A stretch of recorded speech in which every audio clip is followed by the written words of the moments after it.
All right, welcome in. It is Friday, October the 20th, and this is the Buddy Dill Show. It's the first Friday show we've had. Been busy the last few Thursday nights, so it's been hard to do it on Fridays, but here we are. But first, we're going to start off with what happened last night in Thursday Night Football between the Jaguars and the Saints. This was actually, looked like for a second it was about to be a blowout. The Jags jumped out on the Saints pretty quickly. Trevor Lawrence played really well. A lot of questions about him coming in, whether or not he was going to be able to play with his knee injury that he suffered last week. But he went and seemed like he was fine. The question was going to be especially his mobility, and he was able to move around pretty good.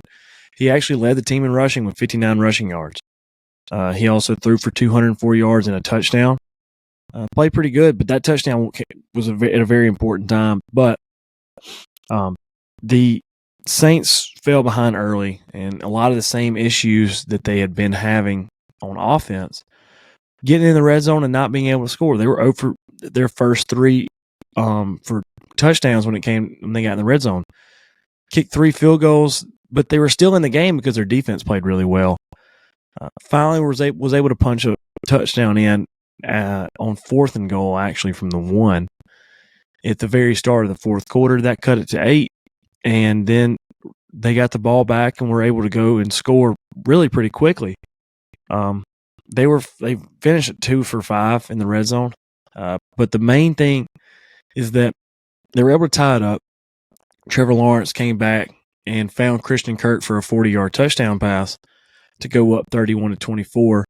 Saying the Saints had the ball with a chance. Went all the way down the field, got into the red zone again, and had a guy, Christian Moreau, Derek Carr found him in the back of the end zone, and it was there. He had it, and he just wasn't able to hang on to it. Ball fell to the ground, and they weren't able to score on 4th down, and the Jaguars were able to run the clock out. Derek Carr and the Saints offense just continues to be the biggest question mark from this team because this is a good defense. They are just not they're not able to score right now, and you've got to be able to score in these, especially those situations like that. Derek Carr finished 33 of 55 for 301 yards. He threw 1 touchdown, and he did have an interception that was also returned for a touchdown. Kamara played really well. He had 29 total touches for 155 total yards. But it's just the question for the Saints is everything on the offense. They're going into a bye week this week, so it would not surprise me if some changes are made, whether it is who's calling the plays, whether it's who's the quarterback going to be. Because Jameis Winston is sitting over on the sideline, and it's not like he's not the reincarnation of Drew Brees or anything, but he's an exciting player at the very least. He can throw it everywhere, sometimes to the wrong team. He's the only quarterback in NFL history that threw for 30 touchdowns and 30 interceptions in a year. But like I said, he's pretty entertaining whenever he is in. But the Derek Carr experiment is not working right now. And I don't know. It's like last night he was late on reads. He was just only checking down. He very rarely went downfield. And like there was one instance when he went down, he threw the ball downfield. Threw the ball 5 yards out of bounds, and then he was mad at his receiver. I don't know what he was mad at him about. I don't know if he was mad that he didn't go out of bounds and try to catch the ball, but it wasn't possible for the ball to be called in bounds. So I don't understand what exactly he was so upset about. But this is just a big problem right now for New Orleans. Is Drew Brees is not walking through that door, so they're going to have to figure it out without. I mean, it's been 4 years since he's played, or 5. They've got to figure out if they can move the ball without him. And Derek Carr has been a solid quarterback for his whole career, but he hasn't been able to get it going this year. And then Dennis Allen being the head coach might have something to do with that. He's just not been the greatest when it comes to play calling, or whoever he has calling plays just hasn't been the greatest. And it's something they got to figure out pretty quickly because now they've fallen to 3-4. They're slowly. After starting out solidly, they've lost a couple games in a row, and they're now dropping in the NFC South standings. But other than that, that's about it for the Thursday Night Football. Let's get to the baseball that happened yesterday. So early in the afternoon, the NLCS Game 3 was being played. That series, the Phillies were leading 2-0 going to Arizona. It was a great game. Brandon Pfaadt for the Diamondbacks was a starting pitcher. He did not get a decision, but he went 5 2/3. Only gave up 2 hits, 0 runs, had 9 strikeouts, and not a walk. He had a career performance. It was a great. He kept this dominant and scary Phillies lineup in check and did not give up anything. The Phillies were able to strike after Bryce Harper reached on a walk and was actually able to score on a wild pitch. So they didn't have any kind of RBIs or anything like that up to that point. And then also Ranger Suarez for the Phillies he pitched really well too. He went 5 1/3, gave up only 3 hits and 0 runs, had 7 strikeouts and a walk. So the 2 starting pitchers gave up a combined 5 hits and 0 runs. And the starting pitching was great on both sides. However, it was the Diamondbacks who were able to answer with Bryce Harper's run and then come back in the bottom of the ninth. And Ketel Marte was able to hit a walk-off single off of Craig Kimbrell, who really struggled again. He's always putting people on the base. But Ketel Marte finished 3 for 5, including that walk-off single in the bottom of the ninth. But Kimbrell is a concern for the Phillies right now, just because of the way that he always has people on base. It's hard for him to have just a simple, easy inning. He took the loss in this one in the third of an inning that he pitched. He gave up 3 hits and 2 walks. So one of those, the only out that he was able to record was a Trey Turner coming home. A hard hit ground ball to Trey Turner with the bases loaded, or with runners on first and third, and he was able to get the guy at the plate. So he struggled a little bit here, but he's pitched, been able to get the job done so far this postseason until last night. But if they're going to make a run, he has to be better. But other than that, the Diamondbacks were able to cut into the Phillies lead with a 2-1 victory. The Phillies now lead the series 2-1, with 2 more games in Arizona coming up. Remember, these series are the 2-3-2 format, so there'll be 2 games in Philadelphia and then 3 in Arizona, and then 2 back in Philadelphia if they were necessary. So that is the NLCS. Let's go to the ALCS, which was Game 4 last night. The Astros took on the Rangers in Arlington. The Astros came out on fire, and they didn't let up. They started the game with 4 straight hits off of Andrew Heaney. They scored 4 runs in the first inning. It was Jose Altuve got it going with a double down the left field line, and they didn't look back. They seemed to just be on him. Altuve finished 3 for 4. He scored 3 runs, and he also added a walk. Yordan Alvarez, who has been the best player for the Astros all postseason, he went 2 for 4 with 3 more RBIs, bringing his RBI total up to 13 in this postseason. Jose Abreu has been playing really well. He went 1 for 3 with a home run. That's his 4th of this postseason. He also added 3 RBIs, getting him to double digits RBIs this postseason. Andrew Heaney did not even make it out of the first inning for the Rangers. He went 2/3 of an inning, gave up 4 hits, 3 earned runs, 0 strikeouts and a walk. Just wasn't on his best game. Did not have his best performance last night. And the Rangers took advantage of it. And they were able to fight back and make it pretty close. And they just weren't able to do enough once the Astros got going again. But Corey Seager played solid for the Rangers. He went 2 for 4 with a home run and an RBI, and as did Adolis Garcia. He was also 2 for 4 with a home run and RBI. But the starting pitching's got to be better for the Rangers if they want to be able to come back and win this. The Astros tied the series up 2-2. Now, they're going to play again tonight, but this feels like this might be the series, because if the Astros come back and are able to win 3 straight in Texas, then in Arlington, this is a huge advantage for the Astros going home with 2 games to win the series. After they left Houston for the first time, you were thinking the Rangers were feeling really, really good, but now everything's changed. So now that game is going to be at 4:07 p.m. This afternoon on FS1. The pitchers. This is a good pitching matchup here. You have for the Astros going to be Justin Verlander, who was 1-1 this postseason. Struggled a little bit his first outing of this series.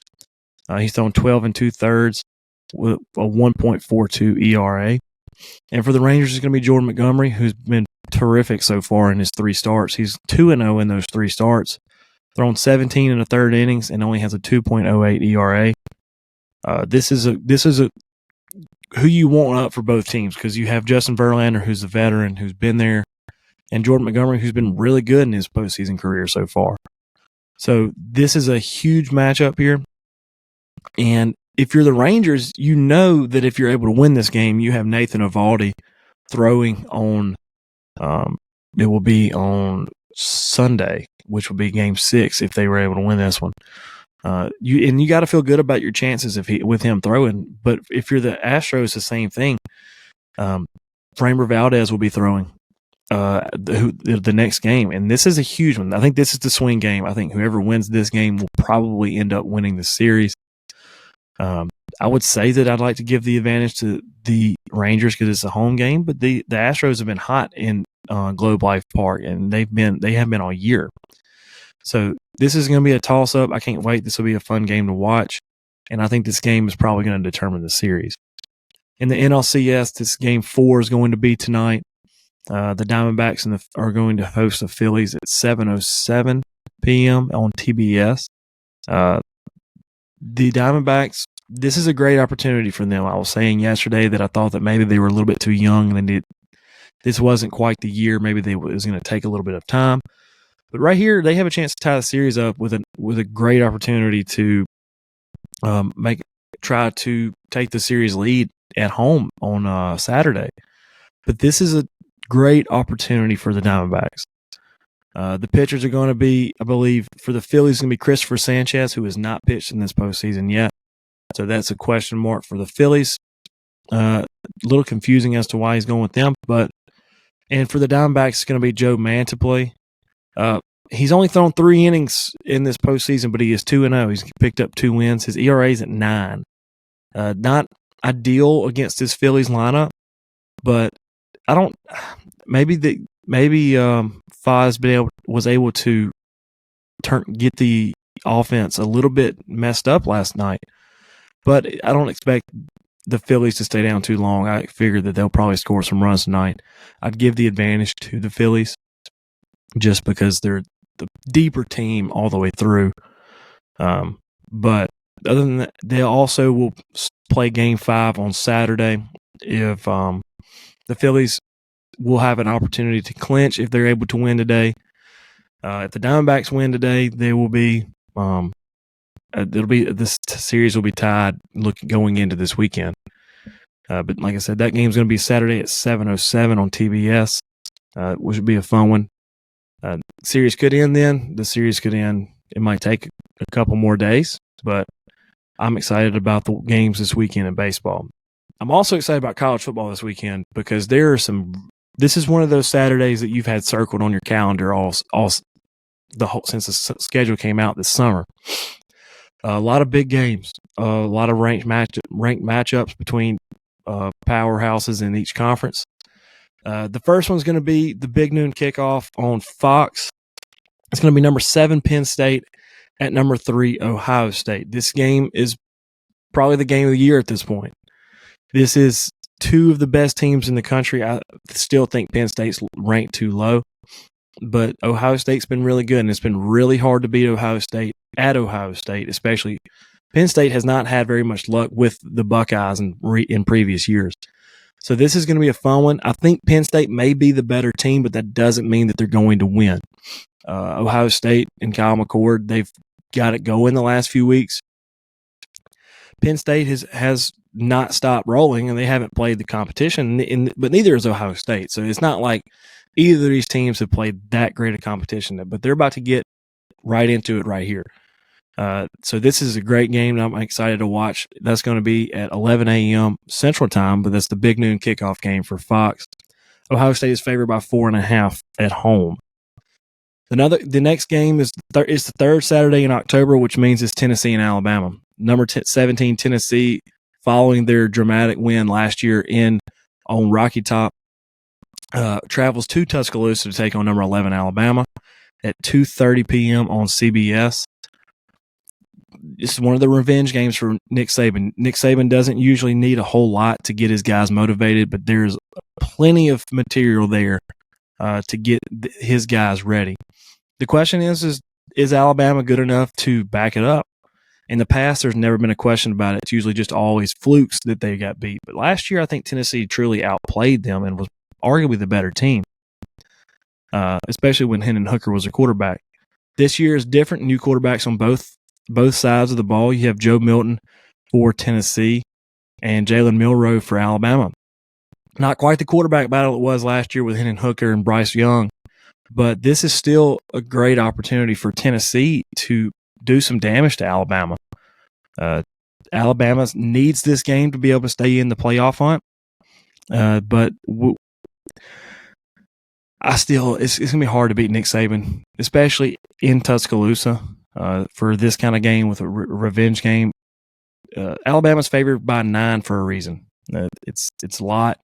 I actually gave out Tennessee to cover in my in Buddy's bets.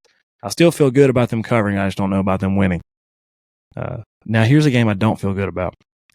Number 13, Ole Miss, travels to the Plains to take on Auburn. This is Hugh Freeze against Ole Miss.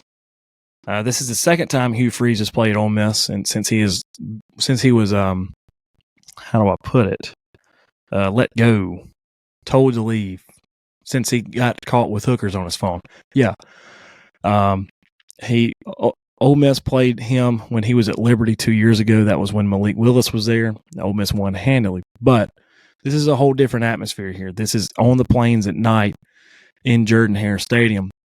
The game is going to be at 6 o'clock on ESPN. Ole Miss is favored by 6.5, but I don't feel good about that. I think if Ole Miss can walk out of Auburn with a win, doesn't matter by how much. If you can walk away with a win, it'll be great. Ole Miss has struggled at Auburn.